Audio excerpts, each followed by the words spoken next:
은혜를 깨닫는 것과 같은 것이다라고 하는 거를 묵상해 보라고 하시는데, 저는 그 하나님을 사랑하는 것 같이 이웃을 사랑하라고 하는 그 사랑에 대한 표현을 생각하면서, 결국은 은혜도 주기도문에서 너희의 죄를 사하여 준 것 같이, 그 죄라고 하는 것이 하나님께서 우리가 도저히 갚을 수 없는 그런 죄를 짓고 있는 상태에 있는데 우리를 구원해 주신 그 은혜, 그 사랑을 생각해 볼 때에 정말 우리가 엄청난 감사가 넘치는데, 그 죄라고 하는 그 의미, 죄를 사하여 주신 것이 결국은 하나님의 은혜고, 그 하나님의 은혜는 다른 표현으로 하면 하나님의 사랑으로 이렇게 생각을 하면서, 그 오늘 말씀에 그 성도들을 대하는 것도 성도들의 은혜를 깊이 생각하라는 것이 저의 마음에 깊게 아주 자리를 차지하는 것 같아요. 큰 은혜로 남는 것 같아요. 근데 성도들 한 사람 한 사람을 내가 정말 하나님의 은혜처럼 성도들을, 내가 정말 그렇게 귀한 성도의 은혜를 깨달았는가, 그걸 생각하면서 정말 아주 저에게 큰 은혜가 된 것 같아요, 목사님. 예. 그 하나님을 사랑하라, 이웃을 사랑하라 하는 계명 전에 뭘 생각했냐면, 하나님이 하나님이 나를 얼마나 사랑하는지를 아는 게 더 중요하잖아요. 내가 하나님을 사랑하는 것보다 하나님이 나를 얼마나 사랑하시는지 아는 게 중요해요. 그러니까 내가 이웃을 사랑하는 것보다 이웃이 나를 얼마나 사랑해 주는가를 아는 게 중요하거든요. 즉 이제 하나님이 나를 사랑하시는 것도, 죄를 용서해 주시는 것도 큰 거지만은, 이걸 이제 생각해. 하나님이 나에게 생명을 주셨고, 그 다음에 하나님이 나에게 지금도 호흡과 공기와 물과 태양과 먹을 음식과 가족과 주변의 사람들과 음식들과 음식점과 나라와 이 모든 걸 나에게 지금도 매일매일 주시잖아요. 매일매일, 그죠? 예. 그러니까 우리는 이게 매일매일 하나님으로부터 엄청난 은혜의 공급으로 살아가고 있는 존재잖아요. 그게 바로 우리가 밭이라고 하는 거죠. 밭은 공급받아 살아가는 존재라는 거죠. 그게 공급과 연결된 존재를 이제 구원받았다 이렇게 말하죠.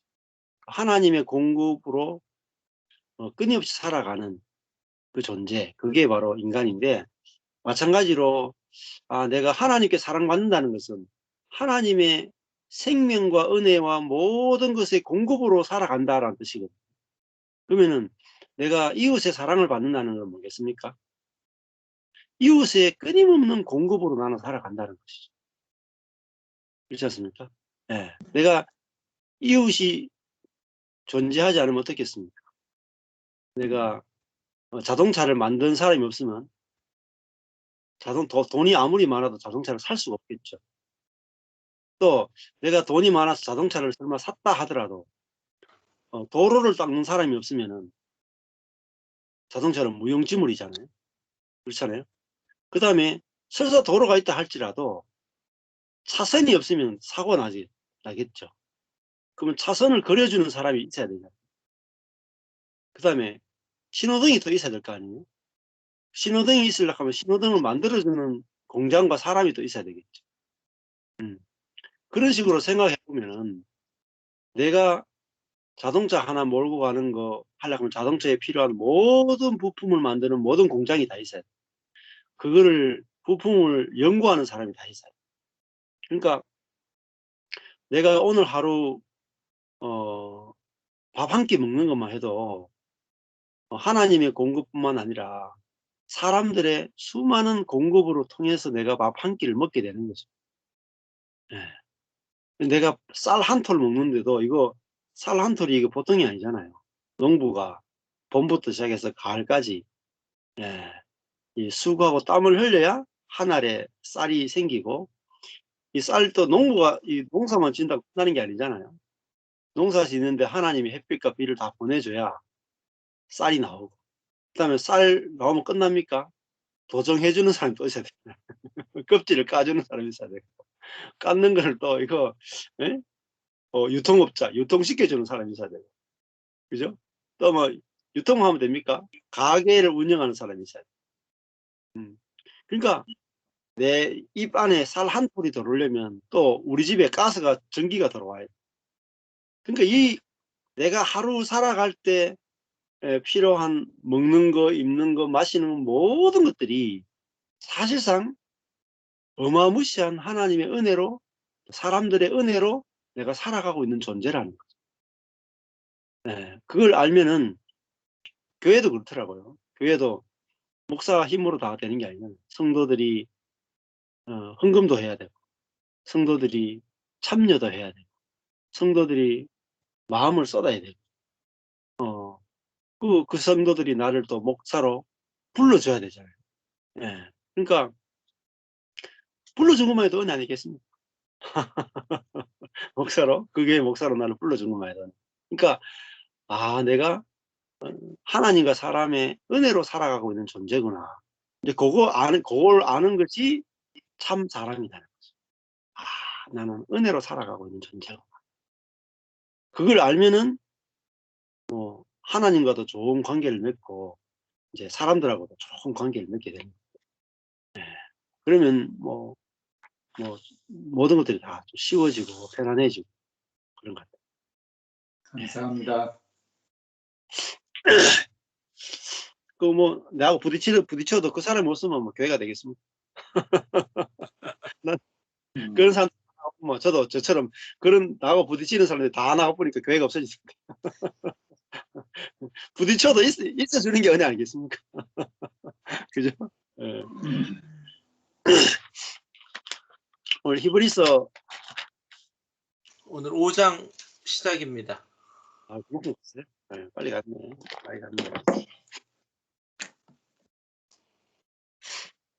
히브리서 5장. 몇 시까지 하면 됩니까? 시간이?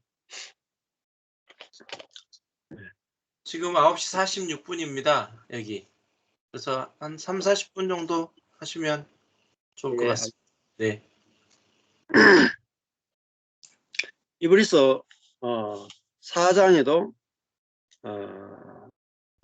16절 저번에 은혜를 얻기 위해서 은혜의 보좌 앞에 담대히 나아가시더라. 거저 주시는 은혜, 또 자격이 없는 자에게 주시는 것을 은혜라고 합니다. 자격이 없어야 주는 거 은혜라. 그럼 우리가 은혜를 받았다는 것은 자격이 없기 때문에 받은 겁니다. 이걸 아는 것만 해도 엄청 큰 겁니다. 자격이 없기 때문에 받는 거다. 뭐 구원받는 건 너무 쉽잖아요. 그죠? 자격이 없으면 되죠. 그죠? 듣기 쉬운 게 어딨어요. 서울대학교 들어가기가요. 왜 어려운지 아세요? 자격이 있어야 되니까. 자격이 있어야 되는 거예요.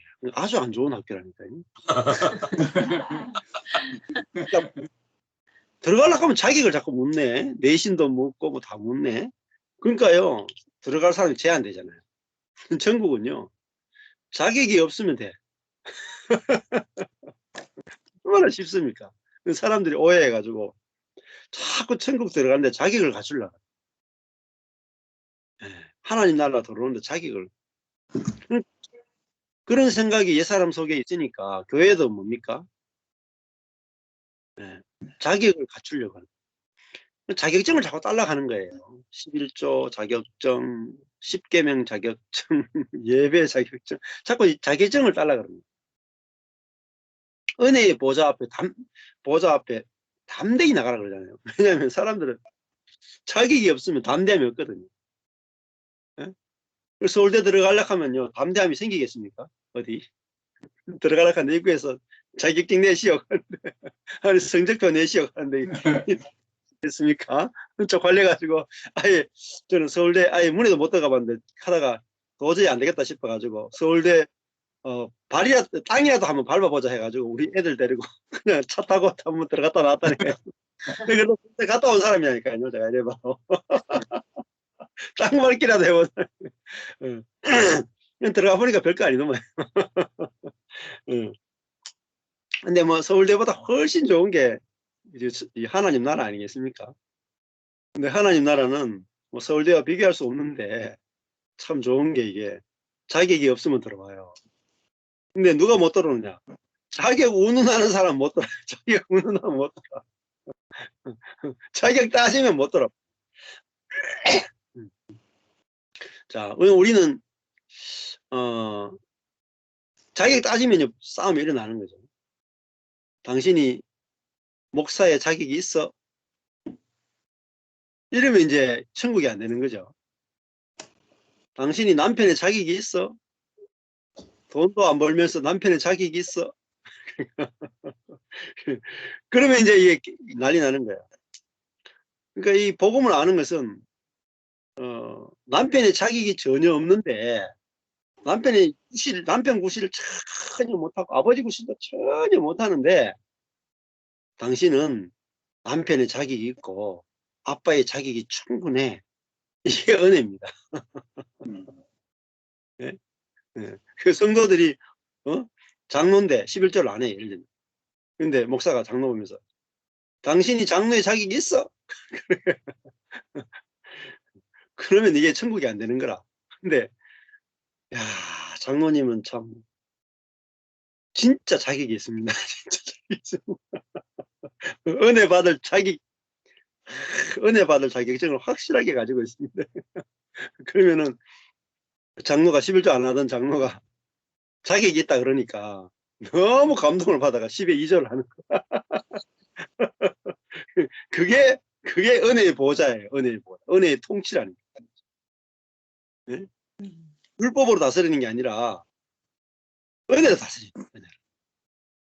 저도 저희 성도들한테 11조 안 해야 된다 그래. 11조 안 해요. 그 대신에 11조 안 해가지고 교회 문 닫으면 나는 교회 문 닫고 간다 했죠. 나도 답답하지 않다. 하나님 뭐 목회하지 말라 하는데 문 닫아보면 되지. 근데 책임이 아니에요. 내 책임이 아니에요. 하나님 마음대로 했어. 근데 성도들이 좋아서 해야 되지 억지로 하는 것은 자기 의만 만들어내는 거죠. 여러분들이 뭐 교회가 너무너무 좋고 교회가 없으면 안 되고 그래서 너무너무 좋아서 헌금도 하고 뭐도 봉사도 하고 해야 되지 해야 돼서 하는 것은 오래 못 가거든요. 근데 은혜는 맛보면요 절대 버릴 수가 없습니다. 은혜 맛을 못 봤지 그렇지 은혜 맛을 봤다 그 사람은요 절대 은혜를 끊을 수가 없어요. 정말입니다. 안 그렇습니까? 그거 어떻게 잊어요? 세상에는 은혜가 없거든요. 이 세상에는 은혜가 없어요. 하나님만 은혜의 하나님이시죠. 그렇잖아요. 저 같은 경우도 목회 해가 딱 망했는데 하나님이 그래 이제 너는 은혜 받을 자격이 됐어. 자격이 없는 게 자격이야 이러면서 저한테 십자가 복음을 딱 그렇게 시작해요. 제가 십자가 복음을 받기 위해서는 야 네가 말씀도 다 준행하고 목회도 한 1000명 정도 좀 되면 내가 선교지에 가서 선교사도 한 10사람 정도 후원하고 개척도 한 10개 하고 이러면 내가 십자가 복음을 깨달을 수 있는 자격을 줄게 이랬으면 십자가 복음을 그때 깨닫잖아요. 그러면요 기고만장해가지고요 돈 받으면서 세미나 할게 돈 받으면서 여러분도 나처럼 자격을 갖춰야 가르쳐 주겠습니다. 그래서 막 다 자격을 하는 거예요. 그렇지 않아요? 내가 자격을 갖춰서 받은 거는 다른 사람한테 항상 자격을 내고 해요. 그래서 외국에서 유학하고 오신 목사님들의 그 공통점이 뭔지 아십니까? 뭔가 가르칠 때 꼭 돈을 왜 그런지 아세요? 자기들이 돈 내고 배웠거든요. 돈 내고 어렵게 학위를 땄거든요. 그러네 자기가 돈 내고 학위를 받은 사람은 꼭 와서 가르칠 때 돈 내고 돈 받고 가르쳐요. 어쩔 수가 없어. 저는 뭐 그저 받았으니까 그저 가르치지 않을 수가 없어. 음.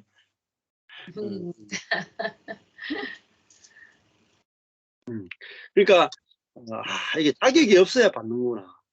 이게 뭐 진짜 대박이잖아요. 이런 세계가 됐어요. 내가 남편 구실을 못했는데 하나님은 남편의 자격이 있다. 내가 성도 구실을 못했는데 성도의 자격이 있다. 누가복음 15장에 보면은 아들의 자격이 없는데 탕자 노릇만 했는데 너는 내 아들, 너는 아들의 자격이 충분하다. 그러니까 이게 놀랍지 않습니까? 그러니까 이 하나님을 우리가 알아야 내가 다른 사람한테도 자격을 줄 수 있어요. 네. 전혀 성도의 자격이 없는데 너는 성도로서 자격이 충분해 하고 자격증을 탁 끊어주는 거예요. 네. 그렇잖아요. 그게 권세입니다. 권세. 아버지 권세. 네. 이게 얼마나 놀라운 권세입니까? 네. 이 권세만 있으면 문제될 게 없잖아요. 저도 이제 우리 아들한테도 주일날 이제 우리 아들 이게 바로 옆에 그 학교 기숙사 보내는데 중간고사 시험 친다고 막 스트레스가 꽉 차 있어. 제가 이렇게 몰아주고 이제 격려하고 이렇게 오면서 그런 생각이 들더라고요. 전에는 이제 막 아들이 공부를 좀 잘하면 좋겠다 이런 생각이 있었는데 지금은 이제 그런 생각이 없고 아들이면 충분하지. 아들이면 충분. 네가 살아있으면 되지. 네. 그런 이제 마음이 있으니까 그 아들한테 스트레스를 안 주는 거죠. 네. 어떻게 하면 저 스트레스를 풀어줄까만 생각을 하지 이렇게 율법을 안 주는 거예요. 이렇게 하라 저렇게 하라가 아니라 네? 마음 편하게 가죠. 하나님이 네 인생이 끌어가니까 성적이야 뭐 어떻게 상관없어. 그렇게 이제 그 살리는 권세가 있게 되는 거죠. 자, 오늘 5장에 히브리서 5장에 보면은 대제사장이 나오잖아요. 대제사장마다 사람 가운데서 취한 자다. 대제사장이 되려면은 사람 가운데서 취한 자라요. 그러니까 대제사장은 뭐죠? 모든 사람을 대표해서 하나님께 나가는 자잖아요. 대표자죠. 모든 사람을 대표하려면은 그 사람과 똑같지 않으면은 대표할 수가 없어요. 근데 대제사장은 자기 죄만 지고 가면은 제사장이 안 되잖아요. 보통 사람은 자기 죄만 지고 가요. 자기 지은 죄만 지고 가는 사람은 평민이고 자기가 짓지 않은 다른 사람의 죄까지 다 덮어쓰고 가는 사람 대제사장. 네, 제사장이고 모든 사람의 죄를 다 덮어쓰고 가는 사람은 대제사장. 그러니까 어느 게 가장 거룩합니까? 네. 우리는 자기 죄도 안 짊어지려고 그러죠. 내 죄도 안 짊어지려고 하잖아, 우리는. 그죠? 근데, 대제사장인가? 자기가 안 지은 죄까지 다 뒤집어 쓰는 거다. 근데 즐겁게 뒤집어 쓰는 거야, 즐겁게. 네. 왜냐면 속에 생명이 다르다, 생명. 하나님의 그러니까 내가 다른 사람을 살릴 수만 있다면, 이거 내가 뒤집어 쓰지 뭐. 네. 그게 대제사장이에요. 근데 이 대제사장이 되려면은 같은 사람이어야 됩니다. 내가 어떤 사람의 죄를 뒤집어 쓰려면은 나도 똑같은 연약함 가운데 있어요. 내가 인간의 연약함을 알면 알수록 다른 사람의 것을 기꺼이 내가 짊어질 수 있습니다. 예수님 수고하고 무거운 짐진 자들아 다 내게로 오라. 내가 너희를 쉬게 하리라. 예수님을 만나면 사람들이 다 쉰단 말이에요. 안식을 얻는단 말이에요. 왜냐하면 예수님이 자신의 연약함을 다 드러내시기 때문에 예수 앞에 가면 안식이 되는 거예요. 예수님이 십자가에서 자기가 얼마나 연약한 인간인지를 다 드러내셨다.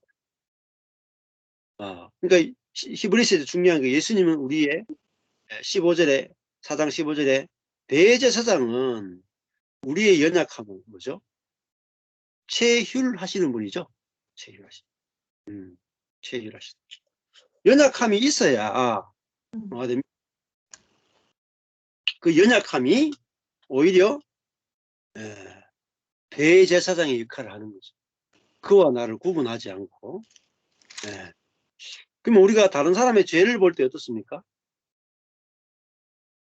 다른 사람의 죄를 볼 때 긍휼이 나오느냐 아니면은 심판이 나오느냐는 내가 연약하면은 긍휼이 나오고 내가 강하면은 심판이 나옵니다. 예수님 자신이 연약한 인간이기 때문에 우리에 대해서 긍휼이 나오지 예수님 자신이 강한 인간이면은 심판이 나온다니까요. 제가 목회했는데 한 번도 실패하지 않고 그때 130명에서 300명 키우고 300명에서 막 세 교회 또 분립하고 그래가지고 또 100명이 됐는데 100명에서 다시 1000명 키워가지고 또 10개 개척하고 이런 식으로 승승장구했다. 어떻게 했어요? 다른 사람의 연약함을 전혀 제일 못해. 당신은 뭐 목회하는데 한 교회도 있지 못하나. 이는 인간이가 바로 심판해버립니다. 근데 제가 쫄딱 망했기 때문에 목회 실패해도 그 심판이 안 나가요. 뭐가 나오냐면은 체휼, 긍휼이 나간다니. 아이고 그렇지 그럴 수 있죠. 뭐 목회 뭐 개척 실패할 수 있죠. 아니 실패하는 게 당연하죠. 당연하죠. 근데 그 실패한 사람 하나님 기뻐하세요. 이렇게까지 가버린다니까요. 그러니까 대제사장이라고 해서 대단한 사람이 아니면 대단한 사람은 대제사장이 못돼요. 대단한 사람은. 뭐 아론도 대단한 사람이 아니잖아요. 아론은 나이가 얼마나 많습니까? 한 거의 뭐 80 몇 살, 90살 아닙니까?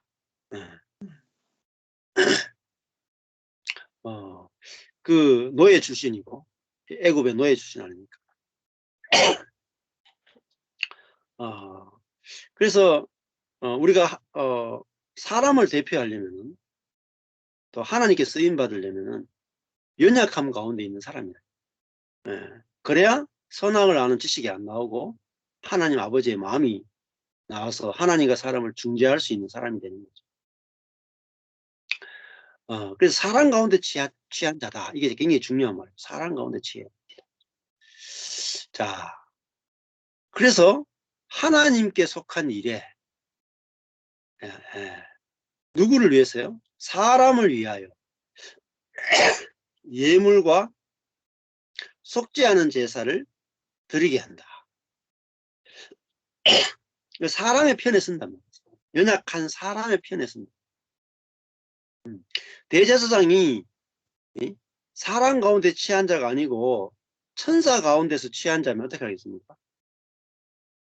절대로 사람을 위해서 일할 수 없는 거예요. 사람이 연약함이 없기 때문에 사람에 대해서 율법밖에 안 나와요.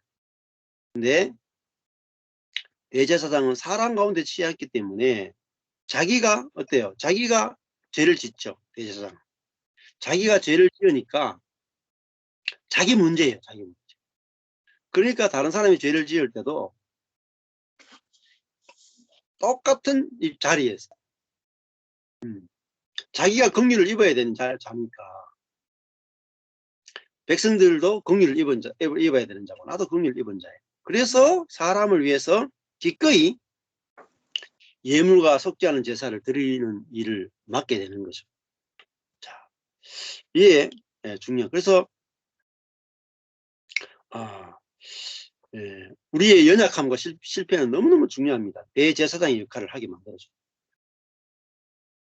그래서 5장 2절에 저가 무식하고 미혹한 자를 능히 용납할 수 있는 것은 자기도 뭐라고 되어 있어요? 연약에 쌓여 있습니다. 자, 그럼 내가 연약한 걸 모르면 어떻게 하겠어요? 맨날 정죄와 심판밖에 안 돼. 그러니까 내가 하나님을 나타내는 자가 되려면요. 하나님을 나타낸다는 말은 하나님의 은혜를 나타내는 자가 되려면요. 내가 연약함에 쌓여 있어요. 애워 쌓여 있어요. 예, 쌓여 있다는 말이 페디케이마인데요. 주위에 놓여 있다. 애워 쌓여 있다. 완전히 예, 다윗의 고백처럼 내가 천만인이 나를 애워 싼다 할지라도 내가 두려워하지 아니하리로다. 그렇게 고백하잖아요. 시편에서요. 자기가 연약함에 쌓여 있어야 사람들과 연합이 됩니다. 판단과 정죄가 없어지죠. 그 사람과 내가 똑같으면요. 판단하고 정죄가 없어지고요. 내가 도둑질하면 도둑질하는 사람들에 대해서 판단과 정죄가 없어지죠. 목사가 부부싸움도 한 번씩 해야 돼. 그래야 성도들이 부부싸움 해도 그래 그럴 수 있지 이렇게 되지. 너무 부부싸움 안 해. 그러면은 저것들은 성도락 하면서 맨날 싸우네. 저것들은 장로락 하면서 어떻게 저럴 수 있노. 여기서 절대 못 벗어나요. 근데 연약함에 쌓여 있는 것이 꼭 나쁜 게 아니에요. 그만큼 뭐요? 그 연약함이 대제사장의 역할을 하죠. 예를 들어 목사가 이혼을 했어요. 우리 꼭 나쁜 거로만 생각하잖아요. 아니에요. 목사가 이혼하면은요 어떻게 되겠어요? 율법이 다 사라져요. 그리고요 자기 자랑을 못 하잖아요. 그래서 뭐 예를 들면 이혼한 목사가 목회를 하면 이렇게 할 거예요. 성도가 부부시간에 막 싸워서 주일 나와. 장로하고 권사가 있는데 수석 장로, 수석 권사가 토요일날 저녁에 싸웠는데 수석 장로가 권사님 때려가지고 눈이 뻘게 또 아내가 열받아가지고 남편 자는데 옆구리를 밟아가지고 옆구리가 엄청 아파. 그래가지고 남편은 이렇게 거꾸로 해가 오고 아내는 눈이 시뻘개서 왔어. 근데 목사가 그 수석 장로 권사 보고 뭐라 그러겠어요? 뭐 저런 것들이 다 있나? 이런 게 안 나온다니까요. 뭐라 그러겠어요? 장모님 권사님 저보다 낫습니다. 저보다 낫습니다. 저는 이혼한 사람인데 당신을 보니까 저보다 100배 낫습니다. 이게 뭐가 흘러나와요? 그 목사를 통해서 막 은혜의 보호자, 은혜가 막 흘러나와. 그 우리는 자꾸 뭔가 있잖아요. 죄를 지으면 안 된다는 강박관념이 너무 강해. 근데 하나님 쓰시거든요. 이혼한 사람도 쓰십니다. 근데 교단에서는 이혼한 사람 못 쓰게 하잖아요. 예? 목사가 이혼하면 끝이에요. 그거는 교단에서 아주 잘못 만들어 놓은 악법 중에 악법입니다. 악법 중에. 그 야곱은 아내가 넷인데요. 절대 쓰면 안 되죠. 아내 넷인데. 저도 옛날에 가끔 부럽더라고요. 아내가 넷이라니까. 하고 싶고 막 하도 아내가 안 놀아줘가지고. 하여튼 신혼 때 고생 뒤다 했어요. 아내가 그때 스트레스를 많이 받는 여자라 가지고 신혼 때 안 놀아줘가지고 제가 엄청 고생하죠. 지금도 아내가 요즘도 가거든요. 내가 왜 그때 그랬던가 하면서 지금도 미안하다 하는 30년 전에.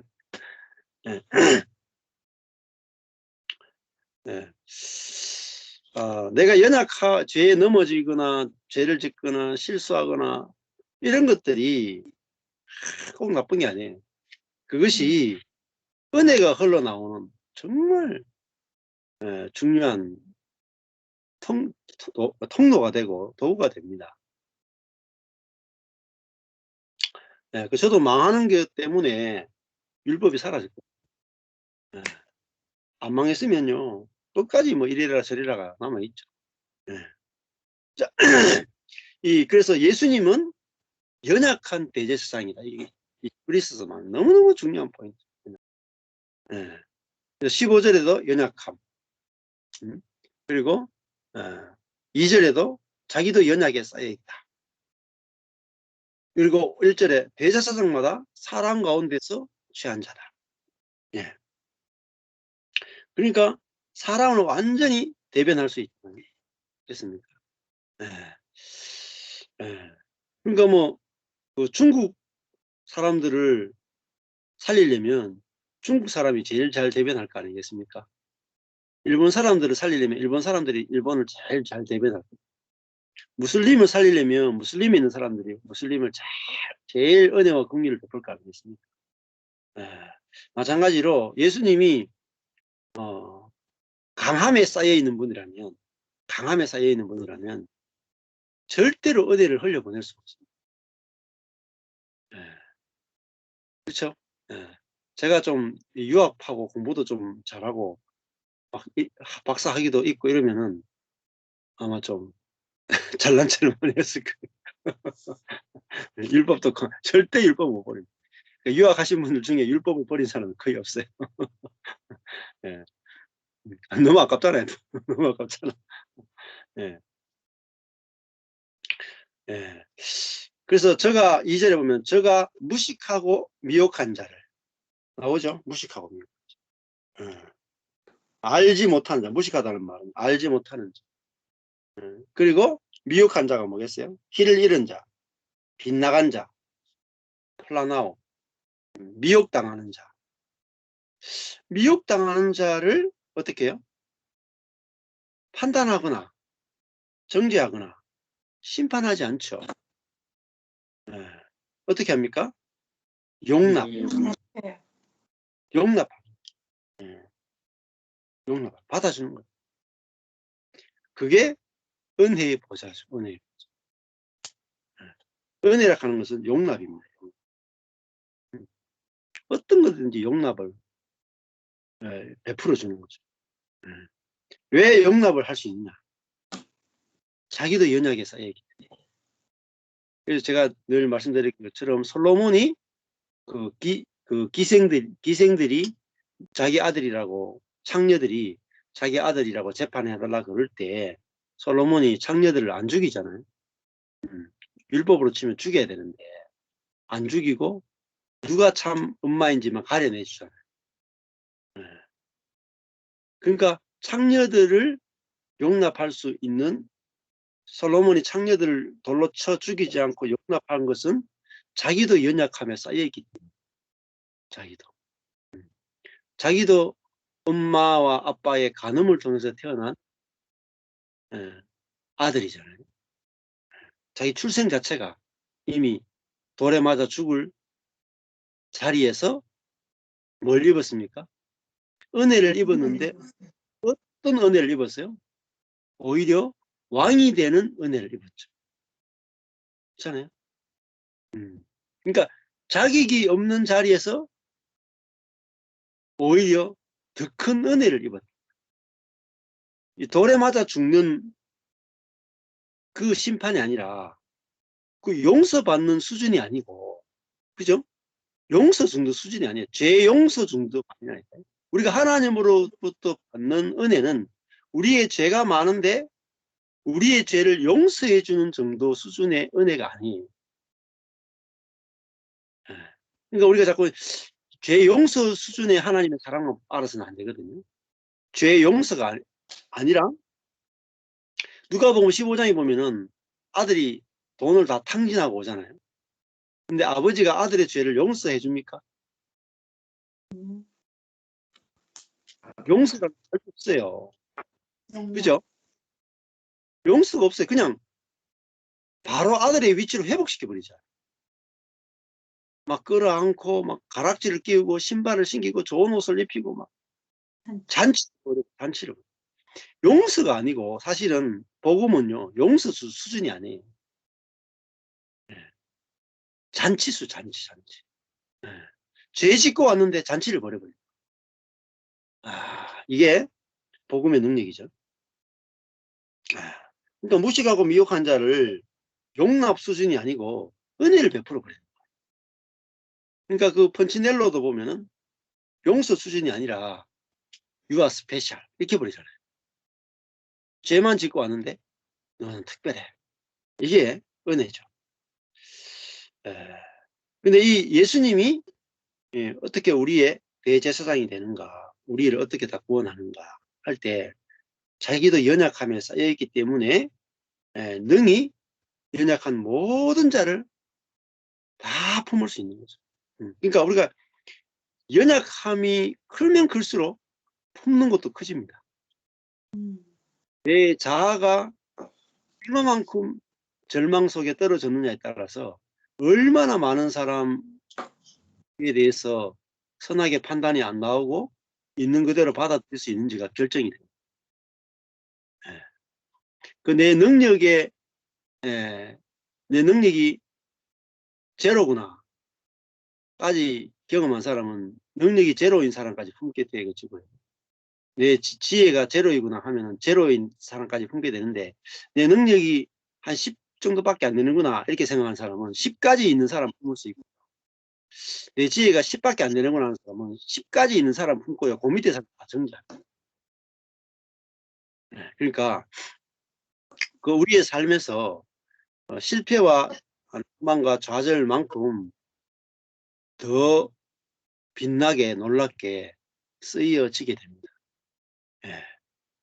자, 이게 아주 중요한 거죠. 그래서 여기도 어떻게 대제사장이 되는가? 그러면은 가장 연약한 자가 대제사장이 되는 거죠. 그러니까 대연약이겠죠.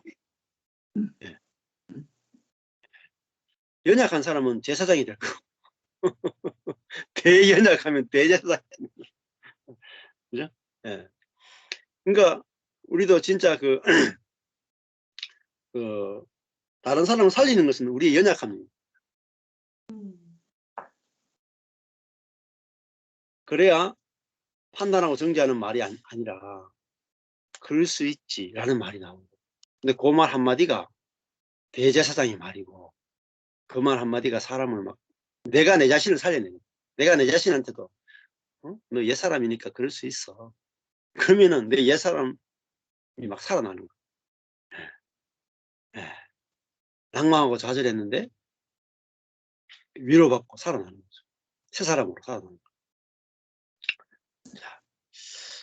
요게 이제 아주 중요. 여기까지 하시죠. 뭐 1, 2절만 하셔도. 30분 지나갔네. 시간이 오늘 40분 지나갔네. 시간이 오늘. 그러니까 너무 오래 하면 또 지쳐서 쓰러지니까.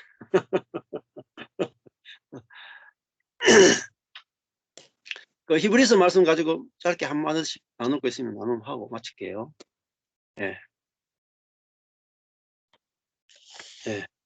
한마디로 요약해 주시죠. 정선희 사모님. 히브리서 5장 1절 들으신 거. 히브리서 5장에서는 가장 연약한 사람이 대제사장으로 사람을 대표할 수 있고 그 연약한 상태에 있을 때 주님께 이렇게 나갈 수 있다고. 네. 가난한 사람은 가난한 사람을 정죄하지 않습니다. 망한 사람은 망한 사람을 정죄하지 않습니다. 용납합니다. 그러니까 나의 못생긴 사람은 못생긴 사람을 용납하고요. 키 작은 사람은 키 작은 사람을 용납합니다. 근데 키 크고 잘나고 돈 많고 서울대 나오고 이런 사람은요, 그 자식이 저 무대 나온 그 며느리 사위를 못 봅니다. 정죄하는 마음이 폭발해가지고. 그러니까 하나님을 대리해서 통치할 수 없게 되죠. 사단의 자리에서 판단하고 정죄하는 사람밖에 안 됩니다. 그래서 우리의 실패라고 하는 것은 그만큼 감추어진 축복이죠. 실패는 우리 연약함에 쌓이는 것이죠. 근데 연약함에 쌓이면 쌓일수록 뭐가 나오느냐?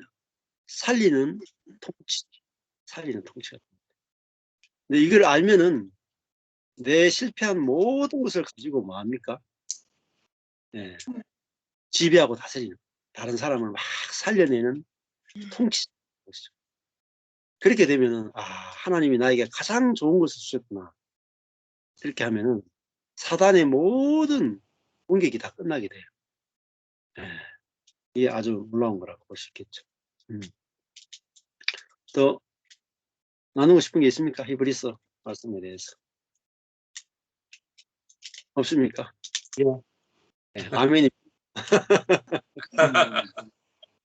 그러니까 자기 연약함에 대해서 울지 말고 찬양할 일이지 울 일이 아니다. 그죠? 네. 그러니까 천국에서 울음이 없다 그러잖아요. 애통하는 것이 없잖아요. 고가는 소리가 없다 그러잖아요. 왜 애통하는 것이 없고 고가는 소리가 없는지 그게 우리 안에 이제 경험되는 게 참 중요한 것 같습니다. 기도하고 마칠까요? 네. 하나님 아버지, 예수님이 대제사장의 역할을 완벽하게 성취하신 것은 자신이 연약함에 쌓여있기 때문에 그 누구도 정죄하지 않고 세리조차도 그 집에 가서 잔치를 벌이시는 주님의 모습을 봅니다. 우리는 내 마음 안에서 조금만 마음에 안 들어도 내가 다른 사람보다 조금이라도 더 나으면은 잔치가 벌어지는 것이 아니라 재판이 벌어지는 것을 봅니다. 하나님께서 우리를 미련하고 약한 환경으로 이끄시고 우리를 파쇄시키시고 망하게 하신 것은 이제 우리가 그 재판장에서 재판하는 자가 아니라 사람들과 함께 잔치하는 자로 우리를 만들어 주신 것에 대해서 감사합니다. 우리가 이제 그 망한 자리에서 연약한 자리에서 연약함에 휩싸여서 우리 이 관계 안에서 천국이 선물로 주어져 있는 것을 보게 해주시고 그런 교회가 건축되는 걸 보게 해주시고 또 이 복음이 온 땅에 증거되어서 하나님의 이름만이 높아지는 하나님 나라가 온전히 임하도록 우리를 사용하여 주시옵소서. 예수님 이름으로 기도했습니다. 아멘. 네. 감사합니다. 감사합니다. 감사합니다. 수고하셨어요. 네. 이번에 또 이제 놀러 가실 날이 다가오고 있습니다. 그러니까 날라오십시오. 네, 잘 지내시고 다음 주에 또 뵙겠습니다. 다음 주에 뵙겠습니다. 안녕히 계세요. 네. 감사합니다. 네.